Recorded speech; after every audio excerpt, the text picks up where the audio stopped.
मैं गृह मंत्री जी से, और ये मैं आपसे रिक्वेस्ट करता हूँ कि ये पॉइंट मेरा बिल्कुल काटना नहीं है। बिल्कुल नहीं कटेगा, ये बिल्कुल अनकट ये है, जो आप हाँ, बोल रहे हो, ये सब ये एक गृह मंत्री जी से मैं अनुरोध करता हूँ कि जो हालात चल रहे हैं, इस हालात के बीच में अगर भारतीय सेना को, पैरामिलिट्री फोर्स को, जो इसकी काम लड़ाई के बीच में जाने के बीच में दखल अंदाजी करता है, उसमें हिंदू हो, मुसलमान हो, सिख हो, ईसाई हो, जैन हो या किसी भी धर्म का हो, अगर उसके काम में हस्तक्षेप करता है या वो उसको मतलब डगमगाने की या उसके काम को डिले करता है, उसके ऊपर देशद्रोही एक्ट लगा करके उसको जेल में डाला जाए या फौज के हवाले करके दिया जाए, बॉर्डर के ऊपर के जा करके लड़ो।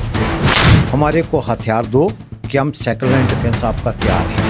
हम अगर सिचुएशन ऐसी आती है तो ये शरीर देश के सेवा देने के लिए तैयार है। जिस तरीके से आपने उसके ग्रुप के साथ तैयारी की है, मेरा एक पर्सनल व्यू ऑफ पॉइंट है कि जेलों में भी जगह रखो जो देशद्रोही हैं, चाहे वो किसी भी चाहे वो हिंदू हो, चाहे वो मुसलमान हो, चाहे सिख हो, चाहे ईसाई हो, चाहे जैन हो, जो किसी भी धर्म का हो, अगर वो उसके बीच में हस्तक्षेप करता है उसके ऊपर देशद्रोही लगा करके उसको सीधा जेल में ठोका जाए।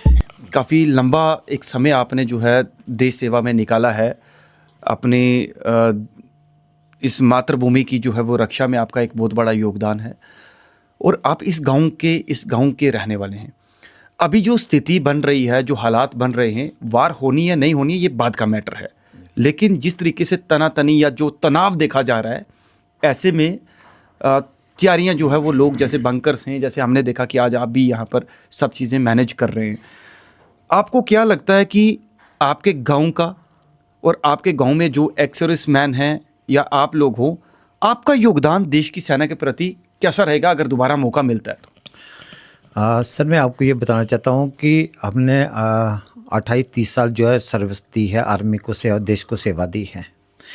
आज हम लोग यहाँ पे मैं आपके माध्यम से जे.एंड.के सरकार को भी और होम मिनिस्टर को भी ये बोलता हूँ कि हमारे को जो एक्स सर्विस मैन है, हमारे को हथियार दो कि हम सेकंड लाइन डिफेंस आपका तैयार हैं। मतलब अगर वैसी सिचुएशन होती है तो आप सीना तान के आगे खड़े हो? हम अगर सिचुएशन ऐसी आती है तो ये शरीर देश के सेवा देने के लिए तैयार है। हम लोगों ने ये हथियार, मैं ये पाकिस्तान को खोल करके बोलता हूँ कि ये हथियार जो है हाथ हैं, हथियार छोड़ कर आए थे, चलाना नहीं बोले हैं।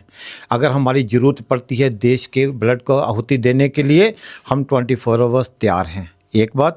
दूसरी बात ये बोलता हूँ कि गांव के अंदर हमारा प्लान बन चुका है कि किस किस तरीके से जो यंग होंगे वो कहाँ ड्यूटियाँ देंगे, लगाएंगे, VTC वगैरह वो कहाँ पे नाके लगाएंगे, खाना कैसे जाएगा, आर्मी को कैसे सपोर्ट करेंगे, हम सारा प्लान बना करके बैठे हैं। आपकी तरफ से एक प्लान बना लिया है हमने गाँव के बीच में। ठान लिया कि लड़ाई के दौरान हम लोगों ने किस तरीके से प्लान बनाना है, जो VTC मेंबर हैं वो किस तरीके से ड्यूटी देंगे, जो माइग्रेंट्स होंगे उनको कहेंगे, आर्मी को कैसे से अटेंड करेंगे। लेकिन आपके माध्यम से मैं एक चीज़ और बताना चाहता हूँ कि आज जो है जब शांति होती है, शांति के बीच में कोई सभा उठ करके आती है, हम देश सेवा के लिए तैयार हैं। कोई सेना उठ करके आती है, हम फलानी सेना है। मैं किसी का नाम पिन पॉइंट नहीं करना चाहता हूँ, लेकिन वो तो अपने आप को समाज से भी अपना समाज से भी समझते हैं कि हम लोग फलानी सभा के हैं, हम फलानी सभा के हैं, हम फलानी सेना है, वहाँ सेना है। मेरा पर्सनल व्यू ऑफ पॉइंट है कि आ जाओ, आज वो सेना, वो सभा, आ जाओ, माँ भारती आपकी सेवा के लेने के लिए तैयार है। भारत पे आ जाओ। सेना अगर है तो वो है भारतीय सेना। अगर आप ही सेना हो तो भारत देश को अपनी देश सेवा देने के लिए बॉर्डर पे ऊपर आ जाओ। आज आपको देश की सेवा देने के लिए आ जाओ बॉर्डर के ऊपर, तब जा कर के बोलना कि हम फलानी सेना है या फलानी सभा है। दो बात। तीसरी बात, मैं गृह मंत्री जी से, और ये मैं आपसे रिक्वेस्ट करता हूँ कि ये पॉइंट मेरा बिल्कुल काटना नहीं है। बिल्कुल नहीं कटेगा, ये बिल्कुल अनकट है, जो आप बोल रहे हो, ये सब ये एक गृह मंत्री जी से मैं अनुरोध करता हूँ कि जो हालात चल रहे हैं, इस हालात के बीच में अगर भारतीय सेना को, पैरामिलिट्री फोर्स को, जो इसकी काम लड़ाई के बीच में जाने के बीच में दखल अंदाजी करता है, उसमें हिंदू हो, मुसलमान हो, सिख हो, ईसाई हो, जैन हो या किसी भी धर्म का हो, अगर उसके काम में हस्तक्षेप करता है या वो उसको मतलब डगमगाने की या उसके काम को डिले करता है, उसके ऊपर देशद्रोही एक्ट लगा करके उसको जेल में डाला जाए या फौज के हवाले करके दिया जाए, बॉर्डर के ऊपर के जा कर के लड़ो। जिस तरीके से आपने हॉस्पिटलों के साथ तैयारी की है, मेरा एक पर्सनल व्यू ऑफ पॉइंट है कि जेलों में भी जगह रखो जो देशद्रोही हैं, चाहे वो किसी भी हाँ, चाहे वो हिंदू हो, चाहे वो मुसलमान हो, चाहे सिख हो, चाहे ईसाई हो, चाहे जैन हो, जो किसी भी धर्म का हो, अगर वो उसके बीच में हस्तक्षेप करता है उसके ऊपर देशद्रोही लगा करके उसको सीधा जेल में ठोका जाए।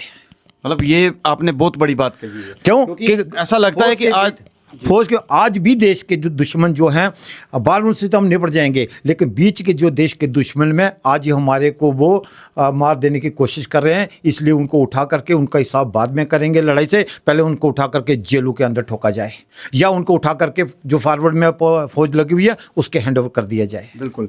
तो ये देखिएगा कितना जज्बात है, क्योंकि ये बात सही भी है।